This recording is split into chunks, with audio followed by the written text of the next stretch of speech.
오늘 제가 이제 이런저런 이야기를 하는 과정에서 분명히 선생님들 몇몇 분들은 좀 의아해 하실 겁니다. 쟤 왜 뜬구름 잡는 얘기해? 쟤 왜 혹은 또 너무 이상적인 이야기만 하는 거 아니야? 뭐 이런 말씀 하실 수도 있다라고 저 충분히 생각을 합니다. 그런데 다소 이상적으로 들릴지 모르겠지만 저희가 가야 될 방향이 맞다면 좀 힘들더라도 그곳을 향해서 한 발짝 좀 내딛는 어떤 좀 그런 용기가 필요하지 않을까라고 생각을 합니다. 그래서 한번 같이 좀 고민을 했으면 좋겠다라고 생각을 하고 있고요. 그래서 제가 오늘은 뭐 이런저런 이야기를 하면서 어쨌든 몇 가지 화두를 좀 던지지 않을까 싶습니다. 그래서 그 화두를 가지고 선생님 한 분 한 분께서 소속되어 있으신 현장에서 그것을 그냥 혼자 갖고 넘어가지 마시고 그 부분을 이렇게 좀 그 소속 학교에서의 실제로 움직일 수 있는 어떤 뭔가로 이렇게 좀 하나하나 좀 움직이신다면은 그 작은 변화들이 모여서 결국은 큰 어떤 물결을 이루지 않을까라고 생각을 합니다. 저희끼리 모여있는 단톡방에 제가 좀 자극적인 제목을 좀 달았습니다. 이제는 말할 수 있다. 그래서 이렇게 또 좀 많이 참석하신 게 아닌가 싶은데요. 이게 또 너무 기대를 하시면은 또 이렇게 별로 재미가 없을 수 있습니다. 좀 이렇게 실망을 또 많이 하실 수 있습니다. 너무 기대하지 마시고요. 그래도 조금 이제 편한 마음으로 정말로 좀 있는 이야기. 그러니까 대학에 있을 때는 사실 좀 정확하게 못했던 이야기도 없잖아 좀 있습니다. 대학의 입장 어떤 그런 것 때문에 못하는 이야기들이 있는데 이제는 좀 이제 그런 부분에서 좀 어느 정도 자유로워졌기 때문에 어떻게 좀 한번 제가 생각하고 있었던 거, 현장에서 겪었던 것들 그런 거 위주로 해서 좀 말씀드려 보도록 하겠습니다. 네, 서론이 길었습니다. 바로 넘어가겠습니다. 4월 5일에서 19일 동안 질문 접수를 받았고요. 총 19분께서 질문 전부 다 주셨습니다. 그런데 뭐 한 분이 하나의 질문만 주신 게 아니어서 질문 개수는 전부 다 36개였습니다. 이걸 제가 좀 이렇게 나름대로 좀 분류를 해봤는데 아무래도 제일 관심 있는 부분은 이 서류평가 방법. 네, 서류평가 방법. 23분이 서류평가 방법에 대해서 질문을 주셨고, 그 다음에 이제 좀 제도적인 측면, 특히 이제 학종을 어떻게 준비하면 좋겠느냐에 7개의 질문. 그 다음에 이제 다른 전형에 또 궁금한 게 많으시더라고요. 특히 이제 학생부 교과 전형 관련 질문들을 많이 주셨습니다. 그래서 5개의 질문, 그 다음에 마지막으로 면접에 대한 질문 하나 해서 요 순서대로 한번 쭉 나가보도록 하겠습니다. 근데 뭐 시간이 어떻게 될지 모르겠고요. 그 다음에 이제 제가 하다가 이게 질문이라는 게 이렇게 메모해서 또 이렇게 뒤에 질문하다 보면 또 좀 그럴 수 있잖아요. 언제든지 편하게 말씀을 해주시면은 저는 오늘 어쨌든 9시 안에는 좀 끝내는 걸로 네 그렇게 해서 좀 진행을 한번 해보도록 하겠습니다. 네, 바로 본론으로 들어가겠습니다. 서류평가 방법. 그 중에서 먼저 개정교육과정과 관련된 질문 좀 보도록 하겠습니다. 아무래도 지금 가장 많이 좀 궁금해하시고 지금 가장 많이 좀 어려움을 겪고 계신 부분이 바로 이 과목 선택에 대한 문제가 아닌가 싶습니다. 학종에서 2015 개정교육과정에서는 어떤 학과가 진학하기 위해 어떤 과목을 들어야 한다라는 이야기들이 많이 나오고 있는데 실제로 어떤 과목을 들었는지에 대한 여부에 대한 실질적인 영향력에 대해서 알고 싶다라고 말씀하셨습니다. 근데 이제 이 2015 개정교육과정이 제일 처음 반영이 된 거는 사실 그 작년 3학년 학생들이죠. 근데 이제 이것도 사실은 또 좀 이게 반쪽짜리의 이제 3학년 학생들이었고, 이제 본격적으로 2015 개정교육과정에 적용을 받는 학생들은 지금 3학년 학생이라고 이야기할 수 있습니다. 그런데 이런 그 2015 개정교육과정까지는 아니었다 하더라도 이제 과목의 선택권이 학교에 좀 많이 있었던 것 역시 사실이었고요. 그래서 이제 대학에서 이 학생이 왜 이 과목들을 선택을 했는가에 대한 부분으로 평가를 했던 것도 이제 다소 있었습니다. 근데 지금 이 질문 주신 요 분께서는, 그러니까 다시 얘기해서 뭐 어떤 학과에 가려면 필수적으로 어떤 과목을 들어야 되냐, 또 어떤 좀 이런 리스트가 좀 있었으면 좋겠다라는 좀 궁금증으로 보여집니다. 근데 이런 리스트는 사실 어느 정도 만들려면 만들 수는 있겠지만 그 리스트가 만들어지게 되면은 사실은 그게 또 하나의 어떤 매뉴얼이 되어버리고 규격화가 되어버리기 때문에 저는 사실은 바람직하다라고 생각하진 않습니다. 근데 이제 그럼에도 너무 가이드 자체가 없으면은 그런 부분에 좀 어려움을 겪지 않으실까라고 생각을 합니다. 그래서 저는 다른 거는 모르겠고요. 이제 결론적으로만 좀 말씀을 드린다면은 대학에서 좀 의미 있게 보는 과목들은 결국은 수학과 과학으로 정리가 되지 않을까 싶습니다. 그러니까 이제 그 외 나머지 과목 교과들, 이제 국어나 영어 같은 경우는 사실은 너무나 기본적인 교과이기 때문에 사실은 다 누구나 다 들어야 되는 어떤 그런 교과라고 좀 이해를 하시면 좋겠고요. 그 외에 이 선택과 관련된 부분에서 좀 이슈가 될 만한 어떤 주제들은 대부분 이 수학과 과학에서, 그러면은 지금 딱 들으시기에 이건 자연계열 애들한테만 해당되는 거 아니야? 라고 생각하실 수 있는데 아니요. 그렇지 않아요. 인문 애들한테도 사실은 이런 부분들이 적용될 수 있습니다. 예를 들어 경영 경제에 관련한 학생들이요. 미적을 들어야 되나요? 확통을 들어야 되나요? 어떻게 안내들을 하세요? 일선고등학교에서? 저 경영 경제 하고 싶어요. 근데 저 미적 들어야 돼요? 확통 들어야 돼요? 어떻게 하세요? 사실은 답이 없어요. 여기다 대놓고 뭐 미적을 해야 됩니다. 뭐 확통을 해야 됩니다. 이렇게 말할 수는 없어요. 근데 이제 대학에서 이 과목 선택과 관련된 부분에서 이야기할 때 좀 다소 뜬구름 잡는 이야기로 들릴지 모르겠습니다. 방향은 뭐냐면요. 대학에서 공부하는데 대학에서 전공 수업을 이수를 하는데 필요한 기초적인 과목을 고등학교 이수를 했느냐 안 했느냐 그 부분을 기준으로 생각을 해보시면 어느 정도 답이 되지 않을까 싶습니다. 그러니까는 일부 몇몇 대학에서는 경영경제에서 미적과 관련된 부분들을 굉장히 강하게 운영하는 대학들도 있을 수 있어요. 근데 일부 대학에서는 또 그러지 않을 수 있거든요. 이렇게 되면 지금 표정들이 지금 더 난감하게 빠지시는 것 같은데 기계적으로 일방적으로 인문 애들은 무조건 확통, 자연 애들은 미적 이렇게는 하지 않으셨으면 좋겠다는 겁니다. 그러지는 않으셨으면 좋되 그 부분을 과목 선택에 대한 부분들을 또 너무 강하게 그 어떤 스트레스 압박을 갖고 접근을 하시면은 그것 또한 바람직한 상황은 아니라고 생각을 합니다. 그러니까 수학은 일단 그 정도로 보시면 어느 정도 나올 거라고 저는 생각을 하고 있고요. 예를 들어서 기계공학이나 전자전기 이런 데를 간다면은 미적과 기하 무엇을 선택해야 되죠? 미적과 기하 무엇을 선택해야 되죠? 둘 다 해야 됩니다. 네, 둘 다 해야 됩니다. 근데 이제 만약에 뭐 환경공학과를 간다거나 화학공학과를 가는데 기하 어떻게 생각하세요? 그렇게 굳이 기하까지 할 필요는 없습니다. 네. 이런 정도의 기준으로 놓고 보신다면은 결국 수학과 과학 정도만 조금 세밀하게 살펴보시면은 충분히 어느 정도의 답은 나오지 않을까라고 생각을 하고 있습니다. 좀 재밌는 질문 주셨습니다. 학종으로 공대 기계공학과 화공을 가는데 유형 1회 학생은 물리원, 물원, 물투를 이수를 했습니다. 그리고 전교과는 2.5등급 정도입니다. 근데 두 번째 학생은 생원, 지원을 했어요. 그런데 등급은 1.5래요. 어떻게 할까요? 라는 겁니다. 자, 제가 만약에 근무했었던 서울시립대학교 기준으로 여기에 답을 드린다면 뭐라고 얘기할까요? 유형 2의 학생은 100% 떨어질 겁니다. 네. 유형 1의 학생은 될지 안 될지는 모르겠고요. 이제 그건 이제 다른 부분을 봐야 되는 거고요. 그런데 실제로 제가 평가를 했을 때도 기계공학 같은 경우는 물투를 들었느냐 안 들었느냐가 굉장히 중요하게 바라보는 관점 중에 하나였어요. 근데 이제 하나는 또 뭐냐? 지금은 그걸 열어볼 수 없는데 교육과정 편성표를 열어봅니다. 그래서 일단 물투를 그러니까는 평가 시스템 안에서 이 학생이 물투를 들었는지 안 들었는지 일단 확인을 합니다. 근데 대부분은 다 들었어요. 제가 평가를 했을 때. 근데 일부 안 듣는 애들이, 없는 애들이 눈에 딱 보입니다. 그럼 이제 무엇을 열어보느냐? 교육과정 편성표를 열어보는 거예요. 그래서 그 학교에서 물투가 개설이 됐는데 이 학생이 안 들은 것인지 아니면 학교 자체에서 물투가 개설이 되지 않았는지에 대한 여부를 따져봤습니다. 그래서 개설이 됐는데도 안 들었다라면 그거는 거의 서류에서 평가 합격되기 어려울 겁니다. 근데 이제 반대의 경우라면 충분히 이해할 수 있죠. 학교가 개설 안 했는데 어떻게 해요? 그럼 이제 그 외 나머지 부분, 동아리 활동이라든가 다른 부분을 통해서 본인이 좀 부족하다라고 느끼는 물리와 관련된 부분을 어떻게 메꾸려는 노력을 했는가. 그런 부분을 봐서 정상 참작하면서 평가를 진행을 했습니다. 그럼 이런 맥락들이 적용이 된다면은, 시립대 또는 이제 그 위에서는 아마 합격하기 어려울 겁니다. 그런데 이제 이게 조금 이제 이 지원한 학생의 이 대학을 바라보는 눈높이가 좀 이렇게 좀 낮아져서 좀 넓어져서 다른 대학 쪽을 지원한다면 이게 또한 크게 어떤 결격 사유가 될까요? 그러지 않을 수도 있습니다.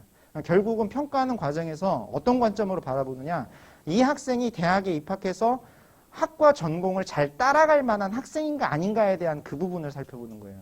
그리고 이제 제가 이제 시립대에서 이런 애들은 거의 떨어뜨린다라고 얘기했는데 왜 그랬느냐? 지원자 풀이 너무 좋아요. 10명 뽑는데 뭐 한 150명 정도의 학생들이 지원을 했는데 그 학생들 진짜 다 열어보면은 몇 명의 학생 빼고는 대부분의 학생들이 너무나 좋은 학생들이에요. 그럼 이 경우에서는 굉장히 작은 차이가 큰 어떤 결과에 성과를 나타내주는 어떤 요인이 될 수 있습니다. 하지만 그렇지 않은 만약에 대학, 그렇지 않은 좀 넓은 범위에서의 어떤 그런 상황이라면은 사실은 여기서의 결과는 달라질 수 있다로 말씀드릴 수 있지 않을까 싶습니다. 네, 철학과를 희망하는 학생이랍니다. 제가 철학 전공했다 그랬죠. 근데 이제 학교에 교양 과목으로 철학이 개설이 됐고요. 그 다음에 현대문학 감상. 이건 사실은 전문 교과에 있는 과목이죠. 근데 이제 이걸 어쨌든 개설을 했습니다. 근데 여기서 고민을 하고 있답니다. 그런데 학교 여건상 철학은 알찬 수업을 진행합니다. 왜? 철학교사가 없을 거예요, 아마. 네, 철학교사 있는 학교 많지 않습니다. 근데 거기에 반해 현대문학 감상은 국어 선생님이 되게 잘해 주실 거예요. 이때 어떻게 해야 될까요? 자, 지금 이분은 제가 볼 때 철학을 전공을 하고 싶다 하더라도 현대문학 감상을 들어야 된다라는 대답을 듣고 싶으셔서 혹시 이렇게 하지 않으셨나 싶습니다. 그런데 애들이 과목을 선택을 할 때 이 선생님이 나에게 어떤 내용을 얼마나 잘해 주실 것까지 생각을 하면서 선택을 할까요? 그러지는 않을 거예요. 사실은 내가 어떤 과목을 이수하더라도, 그러니까 선택을 하더라도 그 과목에서 배워야 될 그 부분을 내가 정확하게 배울 수 있냐 없냐를 가지고 이제 기준을 잡는 거지. 이 선생님은 어떤 선생님이고 저 선생님은 어떤 선생님이다라는 그 성향까지 파악하면서 선택하는 거는 너무 어려워질 것 같습니다. 그래서 이제 저는 그럼에도 불구하고 이 경우라면, 근데 사실은 철학과 가는 학생이 제가 아까 기계공학과에서는 물리2가 개설이 됐음에도 불구하고 안 들었으면 이거는 아웃이라고 얘기를 했는데, 그럼 철학과를 지원한 학생이 학교에서 철학 과목이 있었는데도 이걸 안 들었다는 이유로 이걸 떨어뜨릴까요? 그러지는 않습니다. 네, 절대 그런 일이 벌어지지는 않을 겁니다. 근데 그럼에도 학생이 정말로 철학과를 가고 싶은 생각이 있다라면은 이 경우에서는 사실은 철학 과목을 듣는 게 더 낫지 않을까. 제가 철학을 전공해서가 아니라 예, 철학 과목을 듣는 게 더 맞지 않을까라는 어떤 생각을 좀 해봅니다. 수학, 사회 어떤 과목 선택해야 되나요? 네, 너무 어렵죠. 근데 위에 있는 질문들과 저는 이제 같은 질문이라고 생각하고 이 질문은 넘어가도록 하겠습니다. 분위기가 굉장히 엄숙합니다. 언제라도 편하게 뭐 더 제가 또 하는 말에 좀 반론이 있으시면은 질문 주시면 좋겠습니다. 다음 질문입니다. 성취도별 적정 비율입니다. 진로 선택 과목의 적정한 성취도별 비율은 어떻게 잡으면 좋을까요? 라고 질문을 주셨습니다.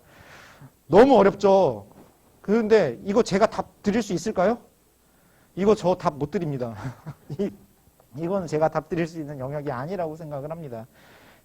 과목이 뭐냐, 그 다음에 듣는 학생들, 그러니까 그 과목을 수강 신청한 학생들의 성격이 어떻게 되느냐에 따라서 이건 다 달라지는 문제라고 저는 생각을 합니다.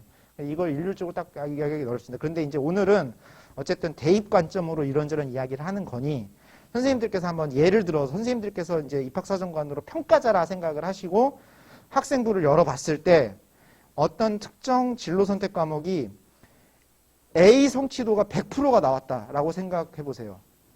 그 과목을 내가 이 학생을 가지고 평가를 한다라고 생각을 해보세요. 어떤 생각이 드시나요? 제일 먼저 머릿속에 딱 드는 생각이 부풀리기. 혹시 그냥 이거는 그냥 이 과목을 선택했다라는 이유만으로 그냥 다 100점 준 거 아니야?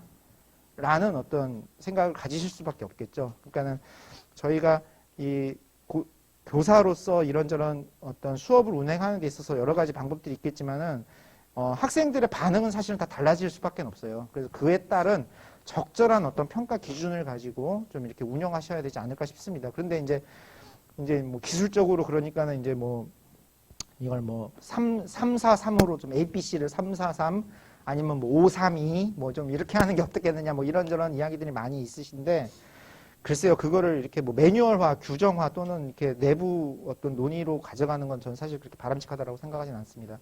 과목에 따라서 잘 한번 생각을 해보시고요. 근데 정말로 이거는 성취평가이기 때문에 만약에 정말 수강한 애들 대부분이 내가 애들에게 던져준 어떤 과제와 과업을 잘 이수했다라면 당연히 걔네들은 전부 다 A를 받아야 되겠죠. 네.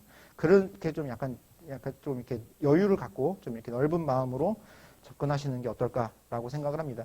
대학에서는요, 고등학교의 성적 부풀리기를 제일 고민합니다. 그러니까 이제 이게 종합전형에서 적용되는 거 아닌데 이제 교과전형에서 진로선택 과목들을 어떻게 정량화하느냐에 대한 고민을 할 때 수식들을 가만히 보시면은 대부분 고민하는 지점이 무엇이냐, 이 고등학교에서의 성적 부풀리기를 어떻게 방지할 것이냐에 좀 초점이 맞춰져 있습니다.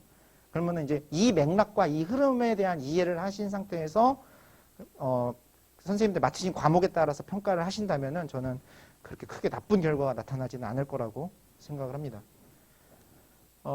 진로 선택 과목 2학년 배치에 대한 문제를 또 언급을 좀 해주셨습니다. 대부분 진로 선택 과목 3학년에 주로 배치를 하는데, 근데 이거는 사실은 그렇게 하려고 하서라기보다도 이제 과목에 대한 위계를 좀 따지고 이제 편성을 하다 보면 어떻게 보면 좀 자연스럽게 이렇게 되는 게 아닌가 싶습니다.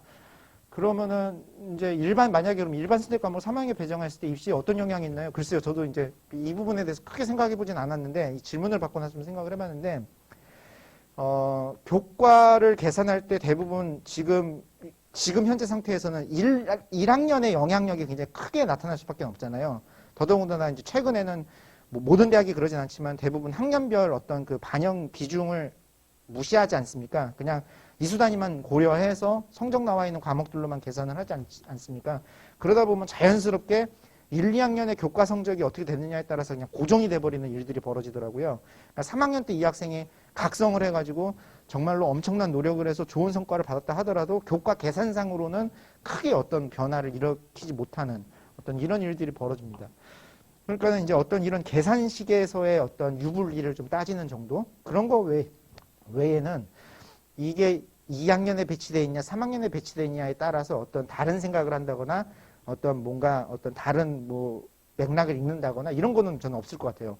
그러니까 이 부분을 너무 고민은 하지 않으셔도 되지 않을까 싶습니다. 근데 이제 문제는 교사들은 이렇게 접근하는데 학생들은 또 되게 전략적으로 접근을 합니다. 이거는 이제 일반 선택 과목은 9등급이 나오니까 뭐 좀 더 신경 써야 되는 과목. 근데 진로 선택 과목은 이게 일단은 A만 받으면 돼. 그러니까 좀 느슨하게 해도 돼. 뭐 좀 이제 이런 식의 어떤 반응으로 나타나는 것들은 잘 뭐 알고 있습니다. 근데 뭐 이제 진로 선택 과목에서는 그러니까 너무 지필평가 중심으로의 어떤 성적 중심으로의 평가를 하시기보다는 과정 중심의 수행평가 중심의 어떤 평가를 좀 진행을 하셔가지고 좀 이제 그런 부분들을 좀 이렇게 서로 좀 이렇게 보완할 수 있게끔 배치를 하시는 게 어떨까? 뭐 요 정도지. 원하시는 제가 답변을 한 건지 모르겠습니다. 그 정도로 생각을 하고 있습니다. 그러면서 이제 뭐 그냥 참고하시라고 교육과정의 과목표 이거 뭐 다 아시는 건데 그냥 한 번 더 보여드리고요. 근데 저는 이 표를 보여드리면서 항상 드리는 말씀이 뭐냐?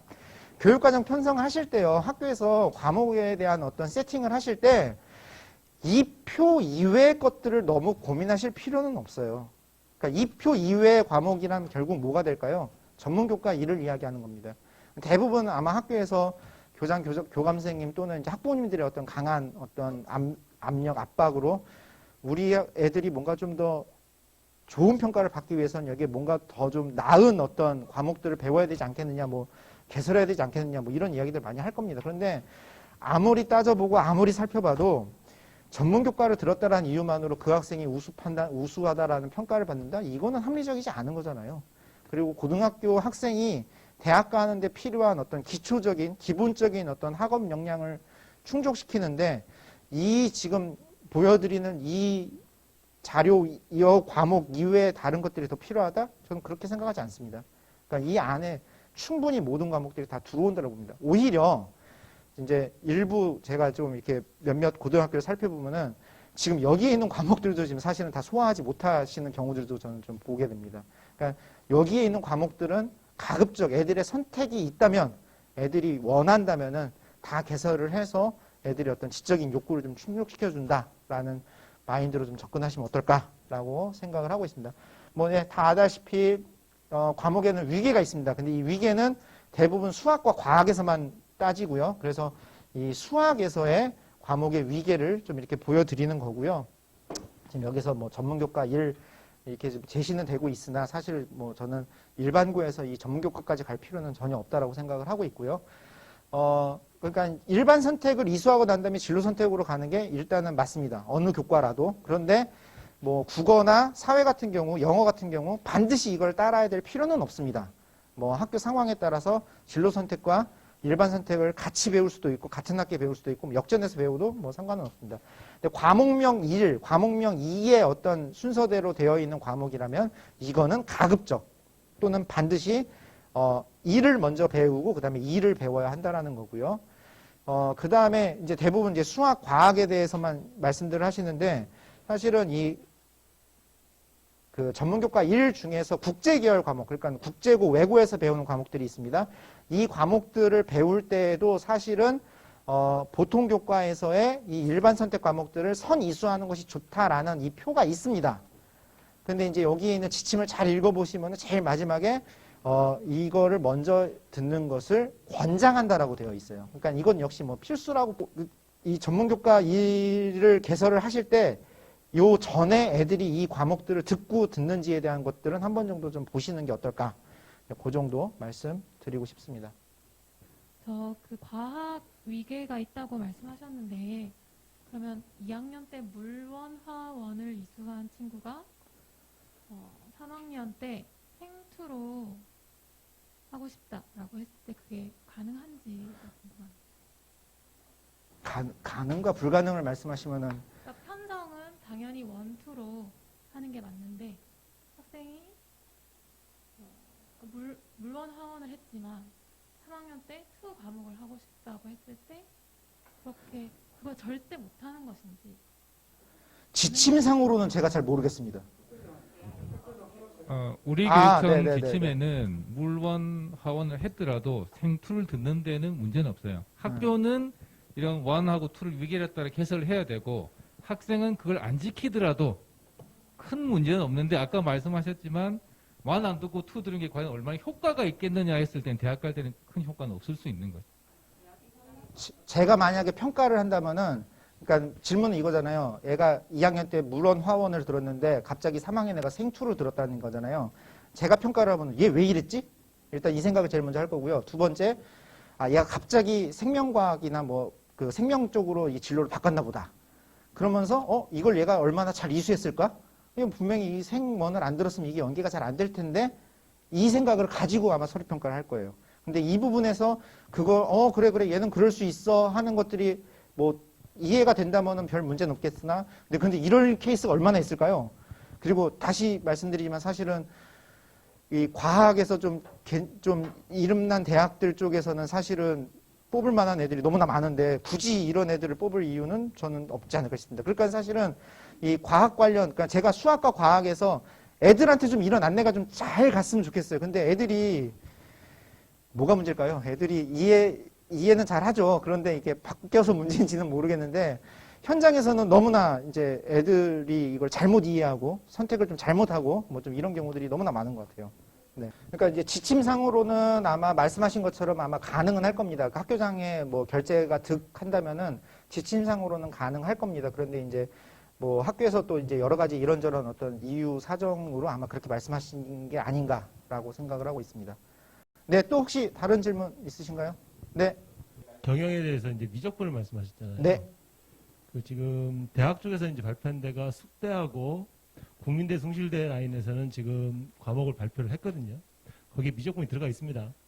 근데 저는 이제 가장 의문인 게 미적분을 들으려면 어떻게 해야 되냐면 2학년 1학기 때 수학 1, 2를 듣고 2학기 때 미적분을 듣고 3학년 1학기에 가서 확통을 듣고 확통을 시험을 쳐야 된다는 상황이죠. 그랬을 때 그걸 과연 감수한 학생이 있을까? 인문계열 모집단을 가는 학생이.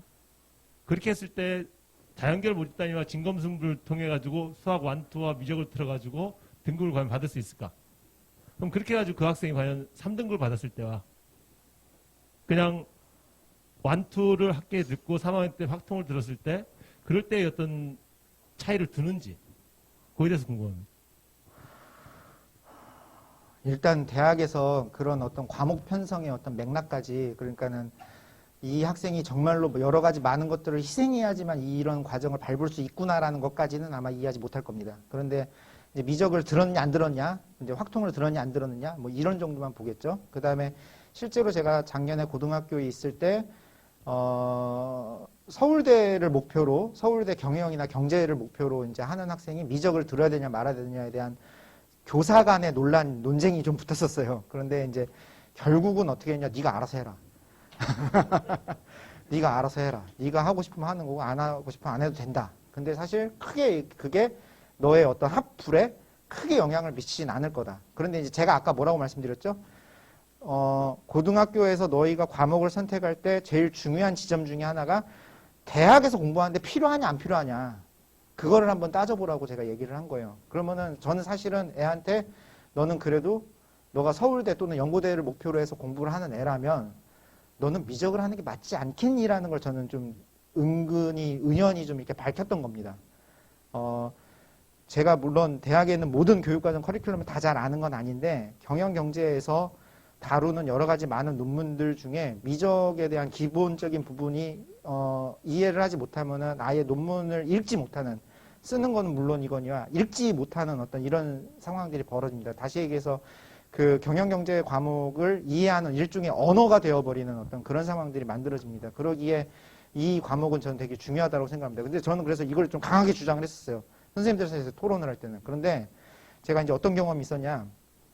7월, 8월에 대교협에서 진행하는 그 위촉 사정관들 대상 교육에 제가 이제 좀 이렇게 가게 됐습니다. 그래서 그 대학의 교수님들 앞에서 이제 제가 이 과목 선택에 대한 것들을 제가 쫙 강의를 하면서 교수님들 이거 인문이라고 저기 미적 드는 것도 좀 잘 보셔야 됩니다. 막 이 얘기를 했습니다. 그랬더니 거기 교수님들 몇 분이 우리는 그렇게까지 안 하는데요.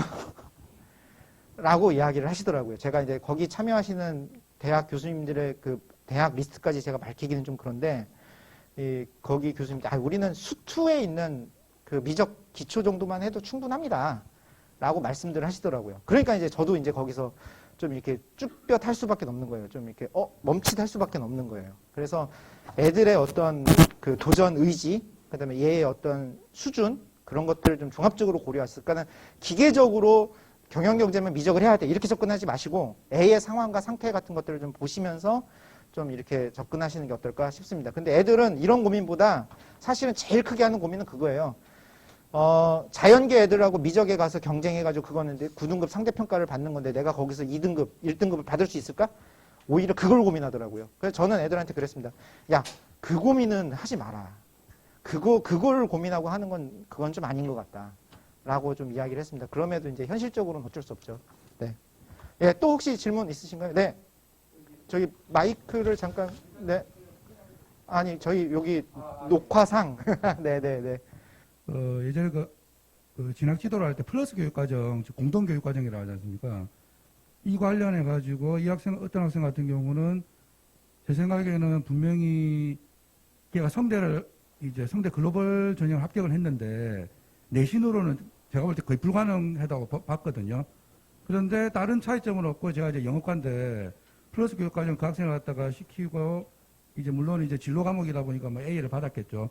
그리고 이제 세특이나 이런 것도 잘 적어줬는데 여러 가지 봤을 때 이 플러스 교육과정이 과연 효과가 있는 건지 아니면은 제가 볼 때는 다른 거는 별로 큰 영향이 별로 없었던 것 같아요. 사실은요. 그러니까 합격한 학생과 불합격한 학생을 비교해 봤을 때 그랬을 때 예를 들어서 우리가 현재 이제 학교 현장에서 일반적으로 공동교육과정을 갖다 기하 아니면은 주로 기하를 상당히 많이 하거든요. 학교 이제 개설 자체가 거의 안 되기 때문에 그럼 그랬을 때 이제 공동교육과정 영어라든지 영어 같은 경우는 당연히 이제 심화 영어가 되겠죠. 이제 하는 과정하고 기하 과목이라든지 했을 때 공동교육과정이 대학에서 정말 심도 있게 우리가 살펴보고 있는 건지 그게 좀 궁금합니다. 네. 진이 2점대 중반이었답니다. 네네네. 네. 이 참 어렵죠. 얘가 정말로 왜 합격을 했고 얘가 왜 불합격을 했는지 그 이유를 좀 명확히 안다면 참 좋겠는데 이게 모르는 게 참 안타깝습니다. 그리고 나름 이렇게 분석해서 보셨을 때 이 공동교육과정을 들었기 때문에 플러스 교육과정을 들었기 때문에 혹시 얘가 합격된 건 아닐까라는 어떤 이런 생각을 하실 수 있다라고 저도 충분히 생각합니다. 근데 그걸 너무 확증하시기에는 저는 조금 무리이지 않을까라는 생각을 하고 있고요. 그 외 다른 부분에서도 충분히 그 학생이 긍정적으로 봤을 어떤 지점들이 있을 수도 있지 않았을까라고 생각을 합니다. 근데 이런 어떤 공동교육과정 또는 플러스 교육과정을 듣는다는 거는 어쨌든 내가 뭔가를 배워야 되는데 그게 학교 내의 교육과정 안에 설치가 돼 있지 못하기 때문에 결국은 뭔가를 찾아 나가서 이렇게 하는 거지 않습니까? 그렇기 때문에 이거는 사실 그 학생이 거기에 가서 그 교육과정을 성실하게 잘 이수했다라는 전제 하에서 그런 것만 확인이 된다면 사실은 이거는 마이너스가 될 요소는 전혀 없는 거예요. 어떻게 보면 이제 플러스 요소가 되는 거죠. 그런데 이제 또 하나 이 공동교육과정 과목이 너무 많아요. 또는 뭐 대부분 다 막 그렇게 나오고 일주일에 뭐 이틀, 3일을 다 나가 있어요. 이렇게 된다면은 사실은 또 그건 역시 얘가 학교 안에 있는 교육과정을 성실하게 잘 이수한 건 맞는가? 혹시 이거를 보여주기 위해서 그런 어떤 교육과정을 선택한 것은 아닌가? 뭐 이런 생각도 저는 충분히 할 수 있다고 생각을 합니다. 궁금하신 질문에 대한 정확한 답을 지금 드리기는 어렵습니다. 제가 그 양자에 대한 서류를 다 못 봤기 때문에 그걸 뭐라고 말씀드리기는 어렵습니다. 근데 지금 현재 상태로는 어쨌든 제가 지금 살펴봤던 걸로는 주로 물투, 경제, 말씀하신 심화 영어, 뭐 고급 수학 같은 뭐 이런 정도의 과목들이 학교 안에 개설된 것만으로 충족되기 어렵다라고 판단했을 때 나가는 거를 뭐 한 학기에 하나 정도, 한 학기에 하나 정도 하는 거는 분명히 뭐 의미가 있지 않을까라고 생각은 합니다. 네. 네네. 그래서 의심스러운 게 우리 고등학교 교육과정에서 예를 들어서 만약에 뭐 국영수 과목에서 50% 이상은 플러스 교육을 못하게 돼 있거든요. 그런 것들을 대학에서 과연 알고 있는지 아닌지 궁금해요, 사실은. 이게 그 50%가 저기 국영수의 50%를 말씀하시는 거예요? 아니면은 네, 그거는 알죠. 대학에서 그러니까 입학사정관님이나 네. 위촉 사정관님들도 그 정도는 알고 계시죠. 네. 그리고 일단 기본적으로 그 부분들은 교육청이나 어떤 다른 데에서 검증이 다 이루어진다라고 생각하고 있기 때문에 사실은 그 부분은 살펴볼 필요도 없다라고 생각을 해요. 대학에서는. 네. 그것들은 다 필터링이 돼서 넘어온다라고 생각을 하는 거니까요. 네. 네.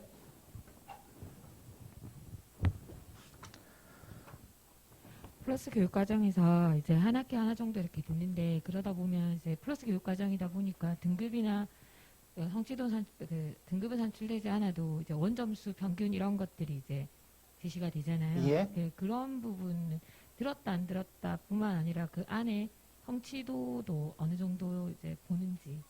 그죠. 당연히 그 부분을 볼 수밖에 없죠. 제가 진로 선택 과목을 물론 지금 질문하신 거하고 좀 다릅니다. 근데 교과 전형에서 진로 선택 과목을 정량화하는 방법을 고민을 했을 때 서울시립대학교는 반영 안 함으로 이번에 나왔잖아요. 그게 왜 그랬냐면 경우의 수가 너무 많았고 어떤 계산 방식을 넣는다 하더라도 장단점들이 다 발생하는 거예요. 그러니까 이거는 우리가 지금 현재로서는 도저히 판단할 수가 없다. 1년 뒤에 애들 자료를 받아보고 난 다음에 그 다음에 판단을 하자라고 얘기를 했었어요. 그러면서 제가 거기서 냈던 아이디어는 뭐였냐면은 제가 제일 고민했던 거는 고등학교에서 성적 부풀리가 있을 가능성을 제일 고민했다라고 말씀드렸잖아요. 그러니까는 원점수와 학생의 원점수와 평균 사이의 거리, 그 거리가 크면 클수록 좀 이렇게 유리한 점수를 주는 어떤 계산 방식을 한번 만들어 보자라고 고민을 했었어요. 예. 근데 지금 이제 대교협에 올려서 지금 어떤 방식으로 계산 방식을 썼는지는 모르겠는데 뭐 어쨌든 그렇습니다. 그러면은 근데 이제 입학사정관들이 눈으로 살펴보는 종합전형에서는 말씀하신 부분 당연히 볼 수밖에 없어요. 그리고 이제 또 이제 서로 대학과 고교가 사실은 서로 신뢰하면서 서로 믿으면서 전형을 진행해야 되는데 사실은 그럼에도 좀 이제 못 믿은 부분도 있을 수 있잖아요. 그러다 보면 자연스럽게 이 평균을 봄으로써 그 과목의 난이도가 어땠는가, 어느 정도의 강도로 갔는가, 그리고 그 학생이 그 수준에서 평균 이상인가 이하인가, 당연히 그거는 의미가 있을 수밖에 없죠. 네. 그러니까 만약에 조금 힘드시더라도 단위 학교에서 그런 어떤 평가를 진행하실 때 이 점수 분포가 이쁜 정규 분포가 나오게끔 예쁜 정규 분포가 나오게끔 그렇게 좀 점수 평가를 해주신다면은 아마 그런 게 저는 공정한 게 아닌가라고 생각을 하고 있습니다. 네.